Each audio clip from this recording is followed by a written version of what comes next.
ओम सर्वधर्मस्थापकस्त्वं सर्वधर्मस्वरूपकः आचार्याणां महाचार्यो रामकृष्णाय ते नमः. In Sri Ramakrishna the Great Master, as the spiritual teacher second part, we are reading the first chapter named Vaishnav Charan and Gauri. Now the context is that they were the two Pandits called to see whether Sri Ramakrishna is suffering from physical disease along with his exuberant devotion, or it is also a sign of his greatness and not a physical disease. And in this context, Bhairavi is coming to Thakur is the great significant event. Before Bhairavi, Mathur revered Thakur like anything, but he thought that this is a physical disease, mental disease rather. And so he was getting Sri Ramakrishna treated by the best Ayurvedic doctor of Calcutta, Ganga Prasad Sen. And Ganga Prasad's brother or some eminent Ayurvedic doctor from East Bengal had visited Ganga Prasad on a particular day when Sri Ramakrishna had gone there. Though Ganga Prasad in all sincerity was trying to treat him according to Ayurveda. But this gentleman had seen all the symptoms and he said that is not a disease, it is due to spiritual height. But nobody gave it, listen to him. Then came Bhairavi. And Bhairavi, when she listened to what Sri Ramakrishna is telling her, she said that such symptoms are described in the Vaishnava Shastras, and many of them she has read only in Radha, Chaitanya Mahaprabhu, and in Sri Ramakrishna. So he is an incarnation of God. And she said that she is ready to prove it with the help of scriptures. If anybody stands against her, she is ready to explain it to him.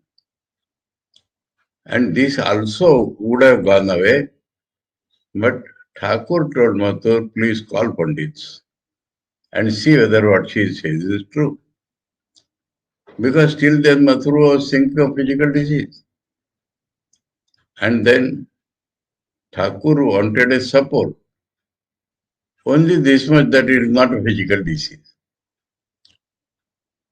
And Mathur thought, what harm is there? Because if a Ayurvedic, if a Pandit comes, a scholar, and if he shows that it is a disease, then Thakur will not more believe in Bhairavi, he will believe in that scholar. So out of that kindness or curiosity, he decided to invite two known Pandits of those days. Vaishnav Charan was Pandit and he was a spiritual sadhak and he was also used to explain Bhagavatam nicely and his name was well known.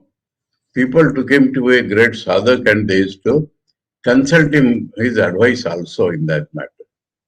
That was Vaishnav Charan. And Gauri Pandit was a sadhak who had some powers and he was a great scholar. So we had decided to invite these two people. In between, Bhairavi got support for her arguments because two things appeared in Thakur which appeared as physical disease, which Bhairavi cured him by her very methods of a very different type. And the one was burning sensation. And the burning sensation was so much and so long duration, from morning till evening, increasing and then slowly decreasing. That 5 hours he used to keep himself immersed in Ganges with a wet towel on the head. And then being afraid that it may catch cold or something, he used to come out. And in the Babu's mansion in Dakshineshwar, the floor was made wet and Thakur used to roll on that.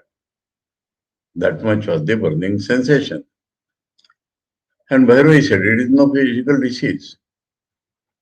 And this thing she has read in many of the yogis and bhaktas, but this full manifestation she has read about Radha and Chaitanya. And there the treatment is given. And that treatment was to smear Thakur's body with sandal paste and to put fragrant malas, garlands in his neck. And when she did that, for 3 days, the disease vanished. Even then, Mathur was not ready to accept. It was taken as a Kakatalya nyaya that the medicine, the oils which were being used, the last oil was really good, the shopkeeper had told them. And that has affected and that has cured him. Incidentally, it appeared to be cured by Bhairavi's method. But we should not discontinue that oil. That is one point.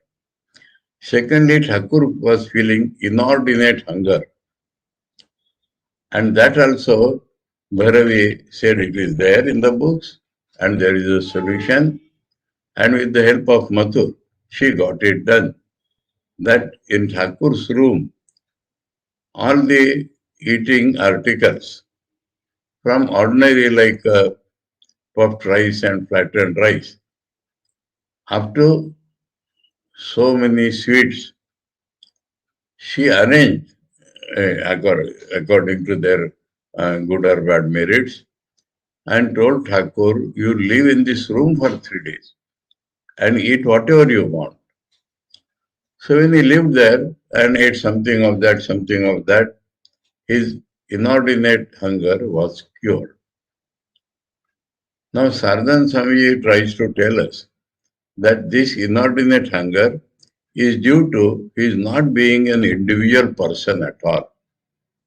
So much transformation was taking place in him that he had become identified with the universal person. And that caused his hunger.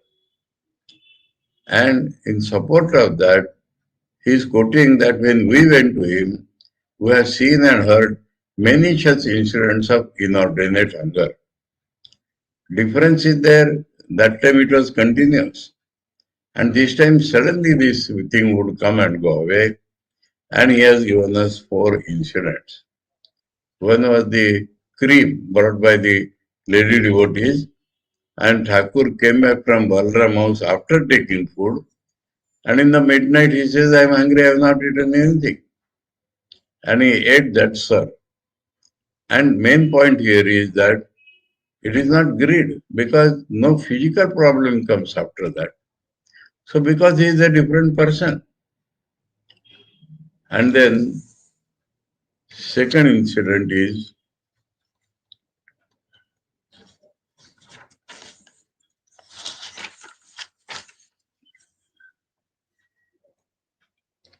£2 of sweets and parched rice at Kamarpur. He took food and ladies had taken food and they were about to sleep. At that time, Thakur came in a inebriated like state and said that I am hungry. They said, you have just now taken food. No, I have just now come from Dakshineshwar. And in those days, the stomach was so bad that he used to live in sago and barley.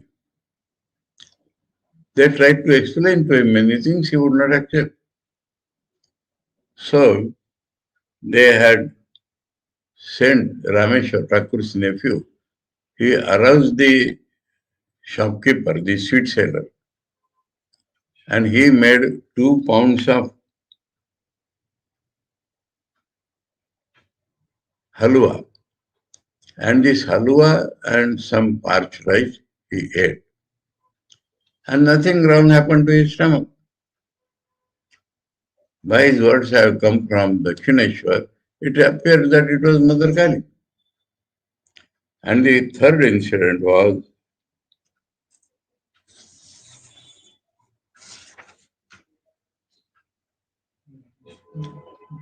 £5 of boiled rice with a tiny morula fish. That was in Jaramati. Same story there. He has eaten, ladies have eaten, and they were about to sleep. And Thakur said, I am hungry. And they had this cold rice. Cold rice is a common preparation in Bengal and Tamil Nadu. Maybe in Kerala also. They keep the rice steeped in water in the night. And that they eat in the morning. So she said only that type of rice is there. But there is no sauce to eat with. He said, see, in that pot something may be there. And she found a small fish there with some curry, the liquid, paste-like sticking to that. And with the help of that much, he ate so much rice. And nothing wrong happened. And the fourth instance is that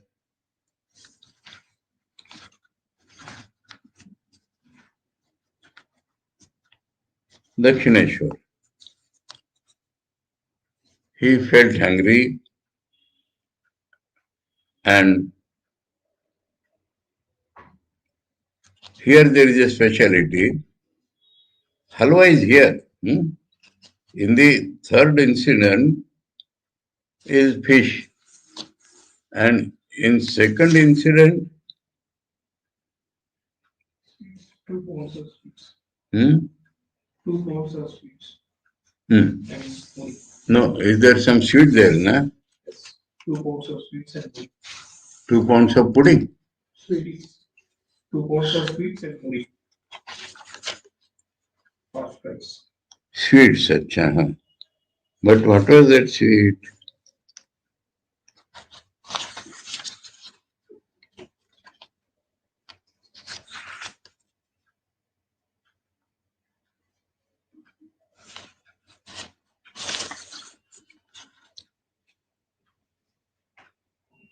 Only sweets they are mentioned. What we do that. Okay. And the fourth instant, that halwa, Holy Mother had to prepare. And with chile, parched rice, he ate. And their speciality is that a woman devotee brought that. And she thought Thakur is completely intoxicated like. And she saw there's something inside him. And Thakur understood that and asked her, who is eating? She said, there is somebody inside you who is eating. So there also this outside physical personality was not functioning, and it was seen by somebody. So after that we read. Now we have to go back and connect things. This is about the inordinate hunger which Bhairavi had cured. And now we will come to the Pandits coming there. So we come to para 17. Strong spiritual emotions change the master's body. So we know many such events may be mentioned. The powerful waves of spiritual emotions were now enough of this word, we know bhava, produced such great changes in the master's body that on those occasions he seemed to be a different person. That lady also had seen that in height and fatness Thakur had double. And his behavior, bodily movements, eating, drinking, etc., assumed a different nature, as it were. Yet, on account of that supernormal behavior, no disturbance was observable in his body at the end of those spiritual moods. So, if it is a fit or mental disease or weakness of the nerves or epilepsy, then it becomes weaker and weaker. But that is not seen in this at all. That the mind residing within is making and unmaking our gross body and fashioning it anew is a fact which, though known, is not known. That means known theoretically, but not known practically in life.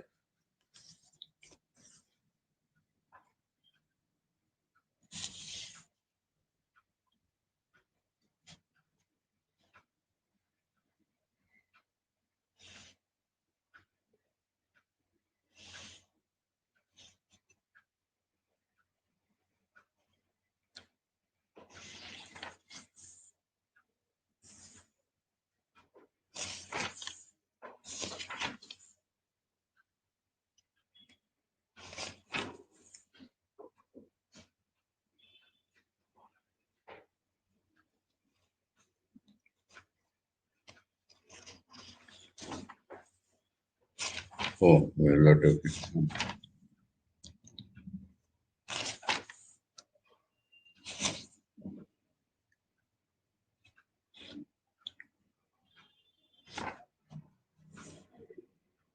हाँ ये विषयटी हमरा जानियाओ जानी ना सुनियाओ विश्वास कोई ना. So in English he has translated janiya janina. That means we have heard or thought of it theoretically. If mind changes, body has to change. But we have not seen it anywhere or we do not believe it.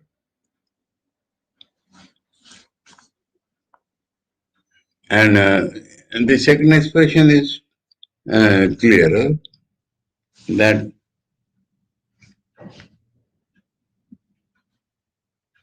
and though heard of is not believed in. But these incidents, rather too common in the master's life, are proofs thereof. Because as per Thakur's mind changes, so many physical changes used to come. When we have seen that lady saw that Thakur's height and stoutness has doubled. So now we come to 18, the meeting of Pandits when Vaishnav Charan came to Dakshineshwar. Now it is given previously that Thakur and Mathur had heard about Vaishnav Charan. And from them Bhairavi heard. And it was decided to call him. But there is some other opinion about it.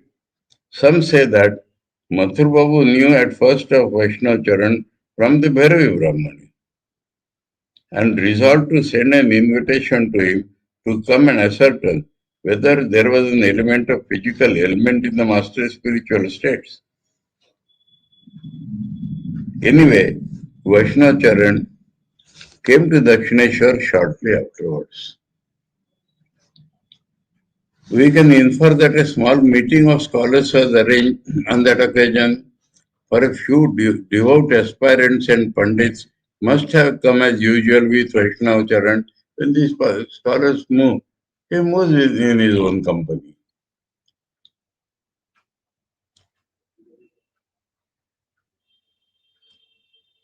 And the learned Brahmani and Mathur Babu's party were also there. He had some of his friends, and the subject for discussion was the master's spiritual condition. Hence, we call it a meeting.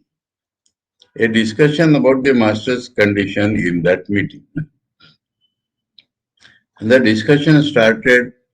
The Brahmani described the master's states as she saw it with her own eyes and as she had heard about it from people around, from master himself also, and comparing the master's present state with those recorded in the scriptures as experiences of the ancient teachers of devotional path. She gave her opinion that his was the same state as theirs. Addressing Vaishnacharan, she said to him, "If you hold a different opinion about it, please explain to me why you do so." Just as a mother stands with the pride of a heroine to protect her child, the Brahmani, as if strengthened with some divine power, came forward to support the master's case. And the master, the cause of so much bustle, we can visualize the scene, quite unconcerned and smiling and enjoying the bliss of the cell. He was sitting in the midst of the people carrying on the controversy and was sometimes putting into his mouth a few grains of aniseed or cubebs, kebab chini, and something that he used to carry in his batwa. And after food, or sometimes he used to put them in mouth.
Mauri wa kebab chini. Mauri is what you call soap, aniseed. And kebab chini is a small uh, grain like that. It is translated here as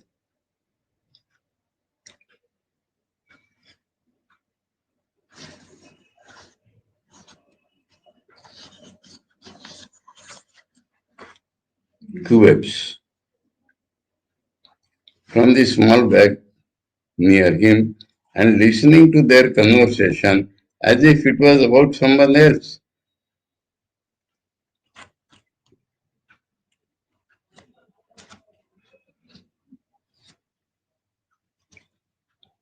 And at other times, he was touching the person of Vaishnacharan to draw his attention to what is narrated about his own condition, saying, "Look here, it sometimes happens like this." Direct communication. Vaishnacharan's conclusion about the state of the master. Now that touch also was having some effect. Some are of opinion that with the help of the subtle insight born of sadhana, Vaishnacharan came to know the moment he saw him, that the master was a great soul. But that apart, we were told by the master himself that he heard and heartily approved whatever Brahmani said about the master's condition. Not only that, Vaishnavacharan remarked with amazement that all the signs of the 19 kinds of men's spiritual moods, the coexistence of which has been called in the devotional scriptures as the Mahabhav, the great mood, and observed only in the lives of Sri Radha, the embodiment of spiritual moods, and Sri Chaitanya, were seen manifested in the Master. If the indication of the great mood ever appeared in the life of a jiva, thanks to the accumulation of an unprecedented good fortune, at most 2 or 3 of those 19 kinds are seen manifested there. The body of a jiva could not contain in the past the tremendous force of all of them, and would the Shastras say, never for able to do so in future. Mathur and the other present were altogether dumbfounded to hear the words of Vaishnava. And the master also said to Mathur in joy and astonishment, what does he say? However, I am glad to know that it is not a disease. Thakur is mainly concerned with that. The master's opinion about the sects like the Karta Bhaja, the worshipper of the spiritual teacher, and the like.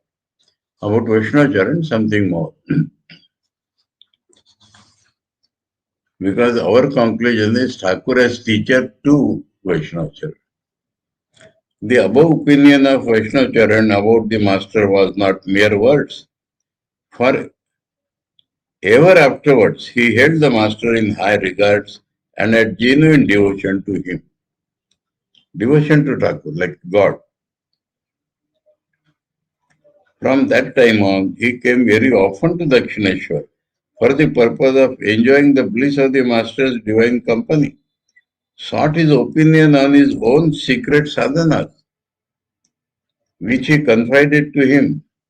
Sometimes he took him by way of a trip to his fellow devotees treading the same path, so that they also might be acquainted with the master and be blessed like himself. Mixing with them and knowing their lives and secret sadhana, the godlike master, the picture of immaculate purity, got the opportunity to understand that if one practices as sadhana actions blameworthy and condemnable in ordinary eyes, cherishing in one's heart the sure conviction that one is doing it for the realization of the divine Lord, one, instead of meeting with downfall on this account, becomes gradually fit for renunciation and self-control, goes forward on the path of religion and attains devotion to God. For Thakur, it was a new thing. But when at first he heard of those practices and saw a little of them with his own eyes, there arose in his mind, we were told many a time by the Master himself, such ideas as, these people talk tall. Why do they at the same time indulge in such low practices? And again, we were told by the Master himself that he changed his opinion at last. For he saw that those amongst them who were sincere and had faith in God made spiritual progress when he saw, then his opinion changed. In order to remove our hatred for the followers of those paths, the Master expressed to us his conviction about them thus. Why should you indulge in hatred? Know that that is also one of the paths, but a dirty one. Just as there are several doors, these modern people will not understand. Just as there are several doors, the main gate, the back door, and the one for the sweeper to enter the house in order to clean the dirt there. in order to clean the toilets.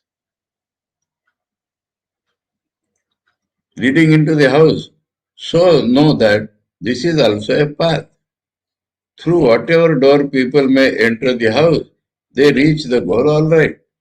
Still, are you to act like them or mix with them? No. But you must keep your heart clean of all hatred for them. Path is a path. You need not mix with them. We should not mix with them because why you go to lower path when you can travel the higher path? But don't hate for anybody who is going towards God sincerely, because the path does not appear good to you. The kind of religion wanted by men full of worldly desire.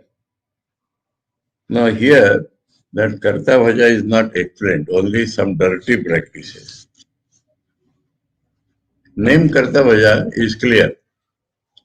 Karta means the master, here the Guru, and you have to worship him as God.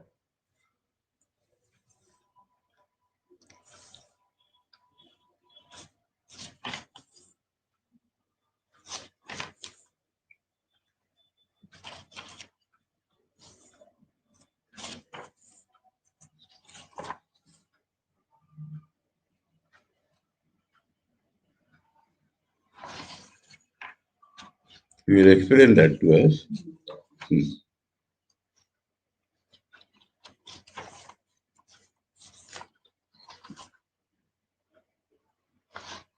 Hmm. Hmm.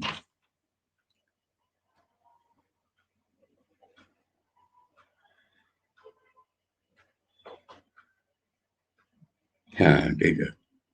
That sweeper, dirt, Maila. Maila is toilet.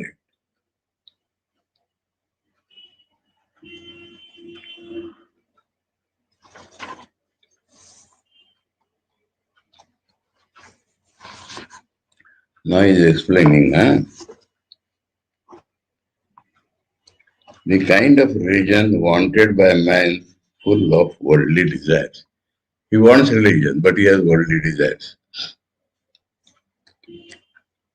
Does the human mind full of worldly desires adopt the path of renunciation easily? Does it easily go forward to call on God with purity and sincerity and realize Him? It wants voluntarily to cling to sense to some impurity in purity. Although it renounces lust and God, main thing is given up, but some impurity in purity he wants.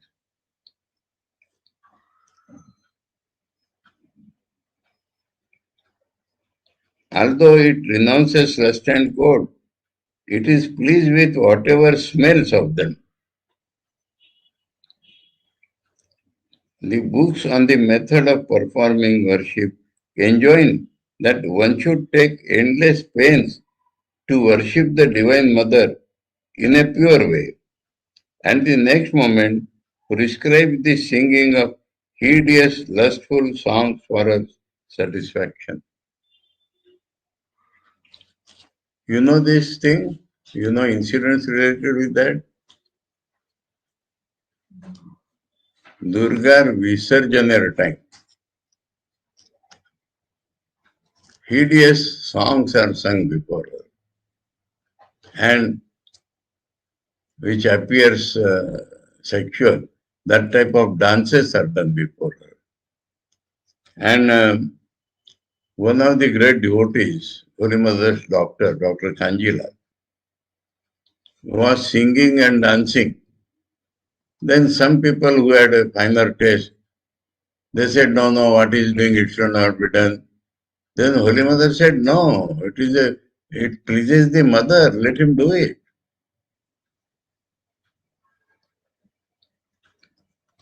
So this is prescribed in the Tantra.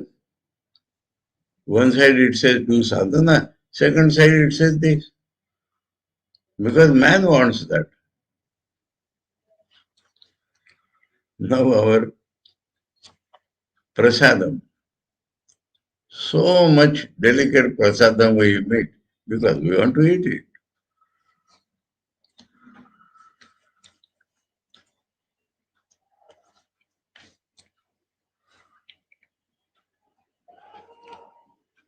This is not something to be wondered at or condemned.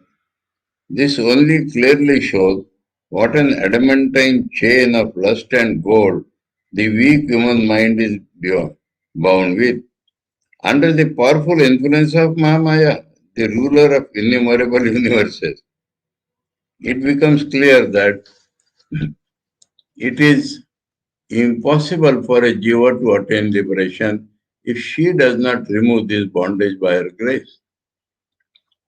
It becomes clear that the path along which she is helping a particular person to go forward towards liberation is beyond human understanding. We see with a particular level, you cannot understand that. And when we minutely know and detect the thoughts of our minds and study the mystery of the Master's wonderful life in comparison with them, it becomes abundantly clear that he is a person above all others and beyond humanity, the like of whom was never seen before, and that out of his own accord or in play or out of compassion for us, he sojourned in this sordid world of ours for some time and lived a life like that of a king of kings in the eyes of knowledge. Though to superficial eyes it appeared humbler than the humblest and lowlier than the lowliest. The history of the origin of the tantras and their novelty. Kartapada is Vaishnava, but under the influence of tantras. In the Karma Kanda, the work portion of the Veda, full of the description of sacrifices, oblations, etc., that were performed in the Vedic age, Bhoga, the enjoyment of the worldly objects, was combined with yoga in the Karma Kanda. The contemplation on the Supreme Spirit and the attainment through worship of the gods of the restrained enjoyment of worldly objects of sight, taste, etc., were ascertained to be the aim of human life. That is the Karmakanda description. When the human mind became freed from desires to some extent, by continued observance of those Vedic actions, it worshipped God with the pure devotion spoken of in the Upanishads. So Sadhana Swamiji also says the same thing. Pure devotion taught in the Upanishads. The so-called Shankaracharya Upanishads is knowledge, not devotion.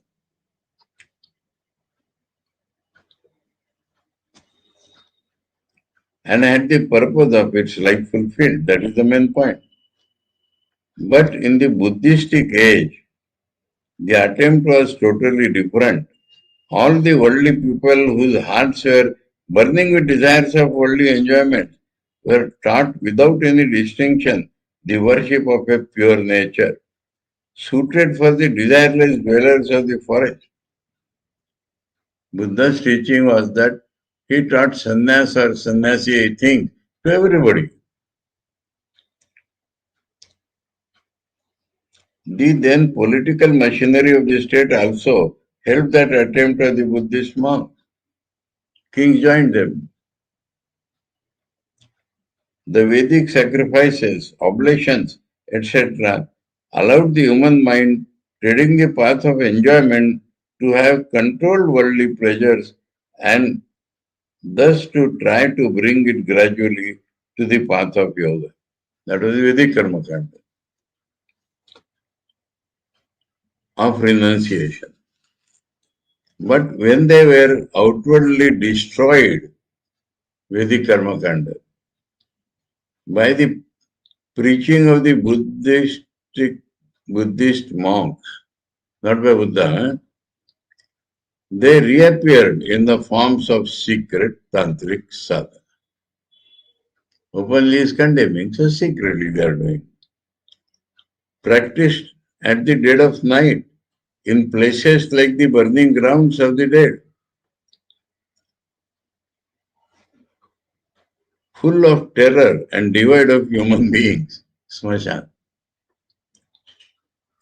Seeing the Vedic sacrifices, etc., becoming ineffective and obsolete, the great yogi Maheshwara, the Tantrics say, Shiva is the first yogi, great yogi, infused life into them and revealed them in different form in the Tantras. Vedic Karma Kanda in a different form in the Tantras. There is indeed a great truth hidden in the tradition, for in the Tantras, as in the portions of the Vedas dealing with sacrifices, etc., a union of bhoga, worldly enjoyment, with yoga, spiritual contemplation, is distinctly perceptible. Combination. But while these Vedic karmas were separate from the non-dual knowledge of the Upanishads, karma kanda, jnana kanda, each tantric rite or ceremony it is seen, intimately associated with that supreme knowledge. To completely think, they are supplement to each other.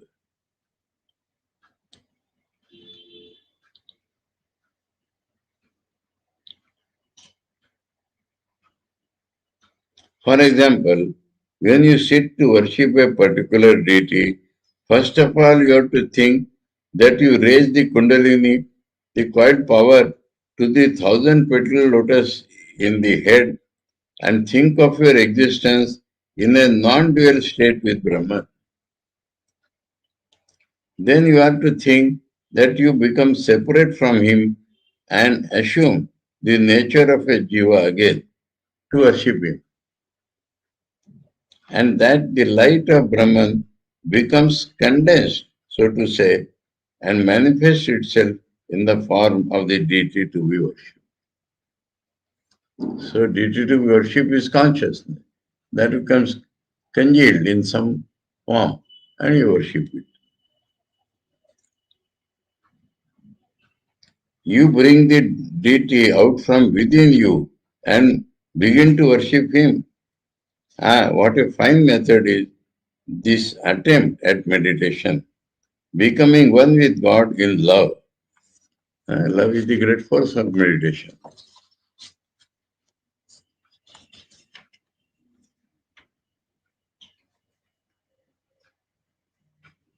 Which is the true aim of human life.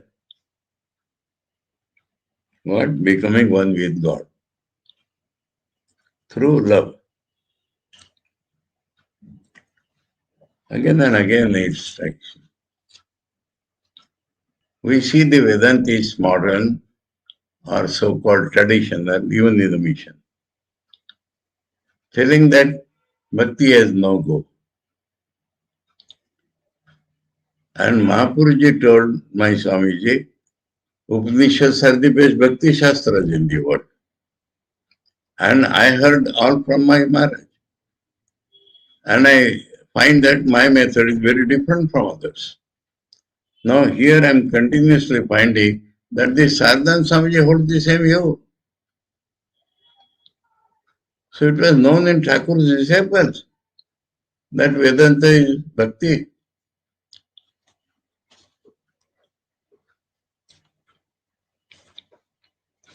Of course, it is perhaps only one advanced worshipper among 1,000 who can properly perform this action, tantric action.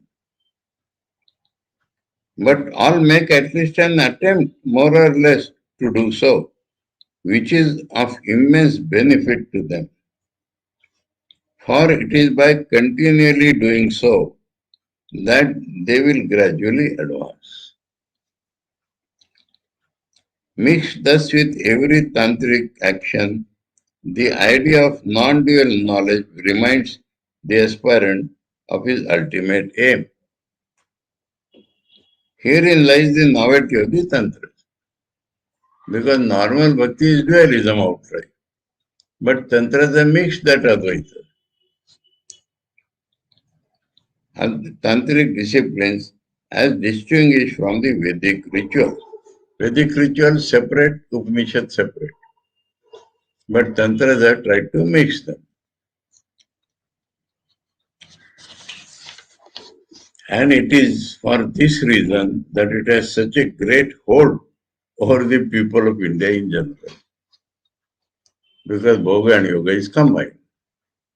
They want yoga, but they are not able to give up Bhoga. And Tantra apparently supports that attitude. So they pay. Do you know this? The akhadas of Vedanti people and some of the reputed ashramas, they practice tantras.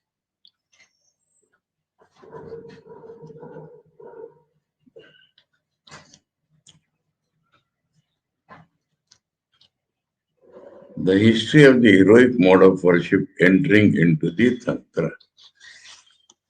We have seen that Pashu and Veer and Divya.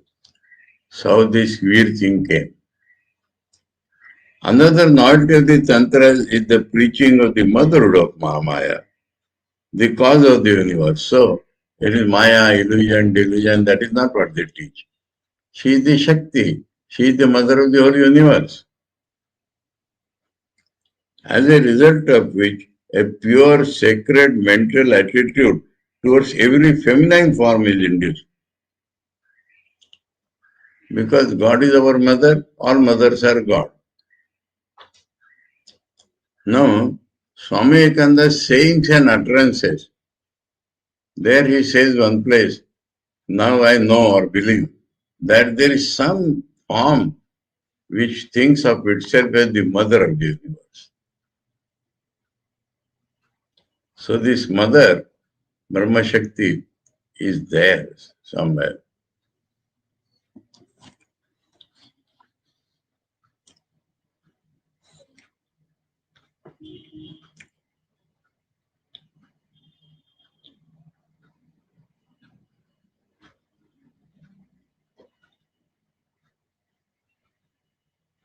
Examine, scan the Vedas and Puranas, you will not meet with this idea anywhere in them. It is a peculiarity of the Tantras. God as mother. The rudiments of the worship of the female body are met with in the Sangita portion of the Vedas. Even in Brihadaranyaka.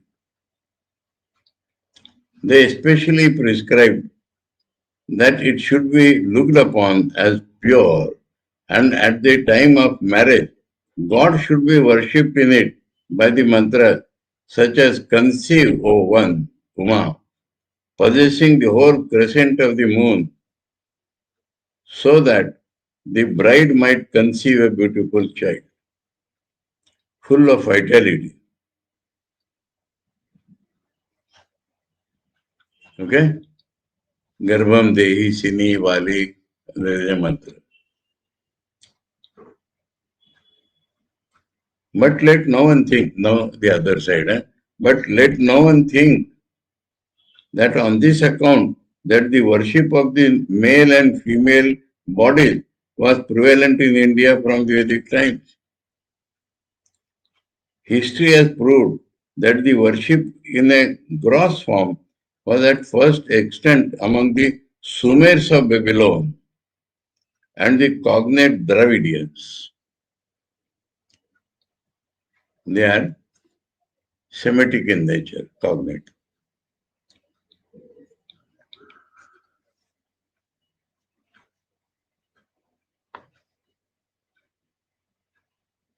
Just as on the one hand, the Tantra of India united in each of its ceremonies the spirit of the work and knowledge portions of the Vedas, Karma Kanda and Kanda mixed. So, on the other hand, knowing that the spiritual progress of a certain class of people with peculiar tendencies would be easy through the worship of the female form, it revered to a great extent to a gross form of the worship of that female body.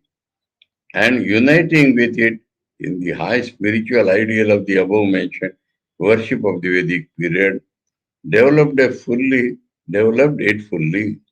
The Tantra thus made that worship also a part of itself. The Tantric Virachara, the hero mode of worship, seems to have originated in this way. The Kula teachers, the authors of the Tantra, rightly understood that men, ever eager to enjoy pleasures, could not forego the gross sights, tastes, etc. altogether.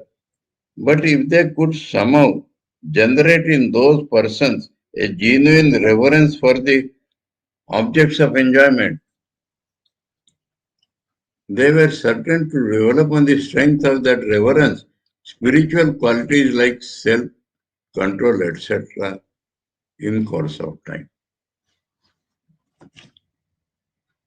Man holds woman as enjoyment, but it is put under reverence, oh Devi, or like that, like that. So when these two ideas make, slowly he will go to this Devi idea.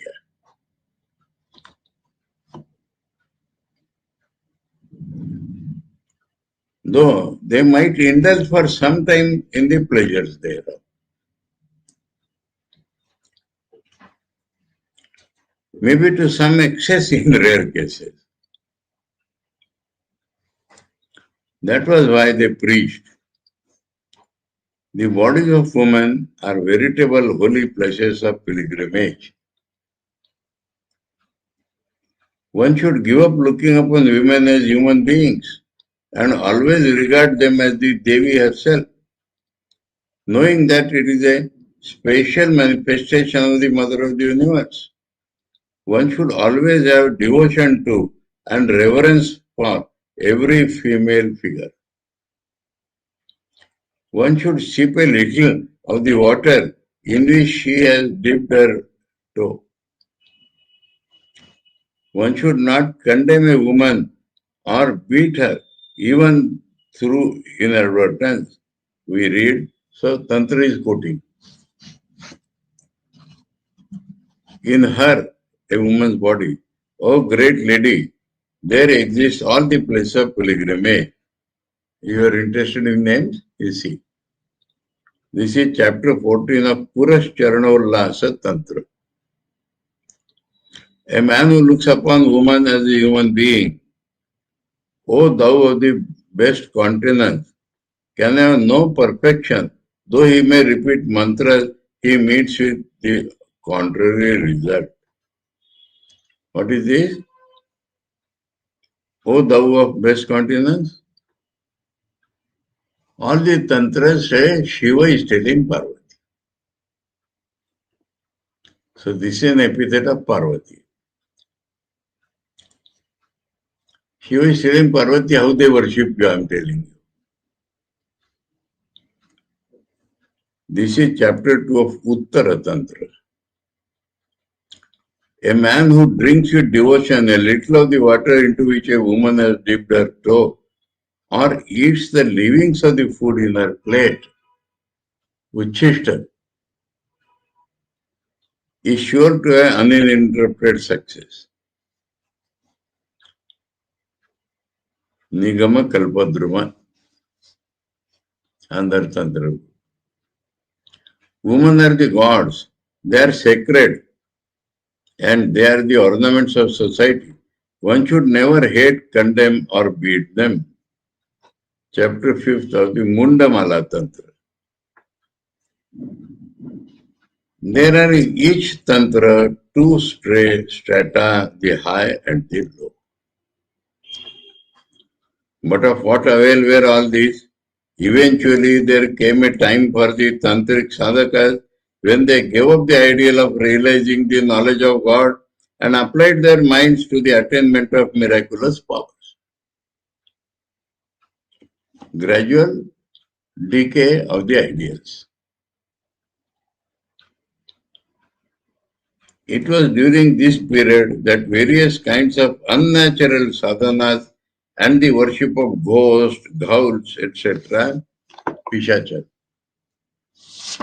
entered into the body of the. We see Tantra Shastra, but it has gradually developed at a period of time. This and this and this went on entering it and converted it into present form. This is why two broad strata, the good and the bad, the high and the low, are met within each Tantra. Each book of Tantra has developed. And so these two strata are there. Sadhanas of the lowest stratum are seen inserted into the worship of the highest. And everyone now selects from the Tantra that kind of sadhana which suits his own nature.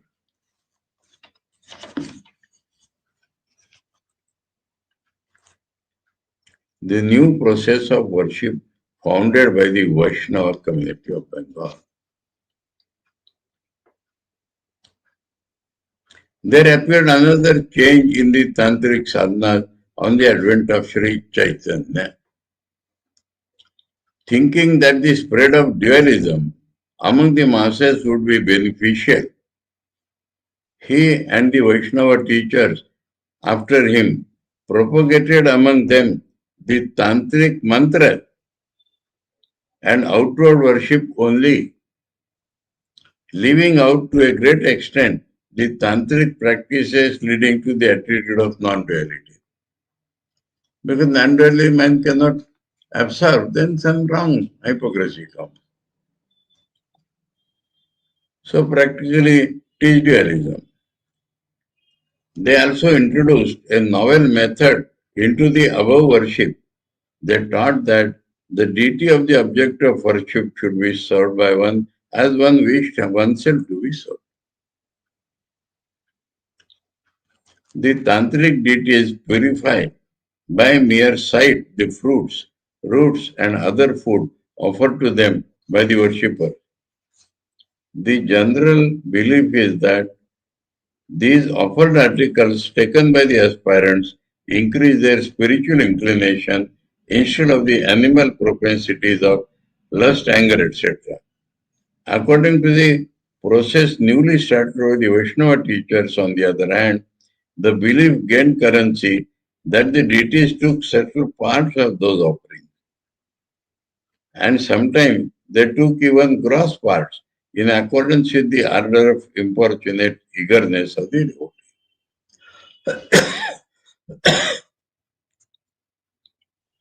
Many other changes were also introduced by the Vaishnava teachers into the process of their worship. Chief among them seems to be that they establish as far as possible the preeminence of the tantric mode of worship called Pashvachara. Pashvachara. We have seen that Pashu, Veer and Divya.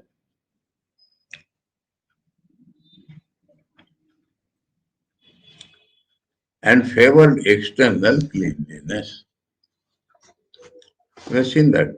They preached to the people in general that by remaining absolutely clean in thought, word and deed, and knowing that the name itself was Brahman, Nam Namyaved, Jivas would attain the beatific vision through the constant repetition of the name of the Divine Lord. According to that, the precept, success is achieved through japa, japa and japa. Japat Siddhi, Japat Siddhi, Japat Siddhiri Kevalam. That is the Vaishnava precept. Let us stop here. I may make one remark that anyway, I will make it next time. Time is over. No, I did not hear this emphasis on japa from the lips of my master. He used to say bhajan sadhan, sadhan bhajan. I have never even once heard the word jap sadhan, jap dhyan. Never once even. And when I say Jap Dhyan is emphasized, again I found Saradan Swami also using the word Saradan Bhajan. Anyway, Om Sarvadharma Stapakastam Sarvadharma Swarupaka Acharyanam Acharyo Ramakrishna Te Namaha. Om Shanti Shanti Shanti Hari Om Tat Sat Sri Ramakrishna Arpanamastu.